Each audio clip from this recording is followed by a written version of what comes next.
Earlier in this series, we looked at some basic zoom commands. I want to add a few more additional ones into your repertoire. Let's start with a quick recap of what we already know. We can zoom in and out horizontally by clicking and dragging vertically in the timeline here, like that. And we can also zoom in or out by positioning the cursor there and moving the mouse scroll wheel. So that does the same thing with the scroll wheel. And we can press E on the keyboard, and we can press W on the keyboard. So that's for basic horizontal zooming. Now for vertical zooming, we can press Shift E, like that, and Shift W. And we can use the Command key, and that's Control on Windows, with the mouse scroll wheel, like that. And I find it a little hard to control with my Magic Mouse from Apple, but that is a technique for zooming vertically. And we have these preset zoom views over here.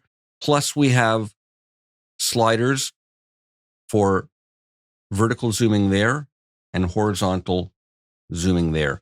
All right, so all that's nothing new. That's just a quick recap. Let's look at some new functions. Let's say we're working in a looped area. I'm going to drag here. Maybe I'm just working in those two bars. We can use Shift L to zoom the looped area. So Shift L, and boom, that area is occupying all of the horizontal space available. I'm going to hit Shift L again, and it's a toggle. We can move in and out. Now we can also zoom to a selection. So let's say I'm going to click this event over here. I can use Shift S, and that'll take up all the available space. And again, it's a toggle. So Shift S to move in and out of whatever's selected. And I can select multiple events like that. And I'll go Shift S, and it'll use up all the available space, both horizontally and vertically, to show and display those selected events. I'm going to hit Shift S to go back out. Now we can do the same thing and constrain it to horizontal, and that's Alt S. So with those same three selected, I'm going to hit Alt S, and it just zooms horizontally so that we can fill the screen with those three. And again, it's a toggle, so Alt S will take us back out. And we can also zoom to a custom selection by pressing Alt and Shift. It toggles a kind of hidden zoom tool. You see when I hold those down, it becomes a magnifying glass. So I can just drag over any area I want, and it'll zoom to fit all of that in the display. And I'll just click anywhere in that zoomed area with the same modifiers, Alt and Shift, and it'll return to normal. So really nice for just quickly going in and out wherever you want. Now we have a nice shortcut to zoom out horizontally as much as possible so that you can view the whole song in one window, and that's Alt-Z. And this is the length of our song, so it's viewing or displaying rather the entire length, even though there's nothing there. And again, that's a toggle, so Alt-Z will go in and out from the current view to that maximized zoomed out view.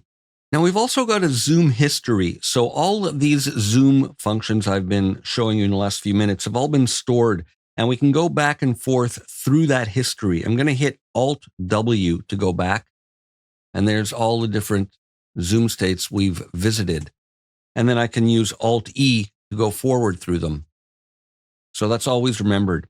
And finally, we can use the key command Z to toggle between two zoom states. And we use Shift-Z to store the alternate state. So what I mean by that is this is our current state.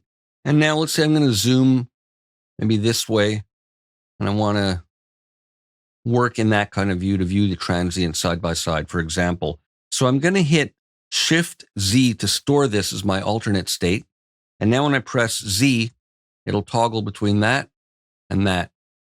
So let's say I'm going to zoom a little bit more, and I want this to be my new default state. Fine, I don't do anything. And now I'm going to zoom again like that, and I want that to be my alternate state. So I'm going to hit Shift-Z to store that, and now Z will just toggle between those two views. So here's a quick recap of the basic zoom commands we've already known about. You might want to pause your video and just look them over. And here are some of the new useful commands we looked at. Again, you might want to pause your screen and just take note of these. And finally, two more useful zoom functions to know about. We'll continue with more in the next video.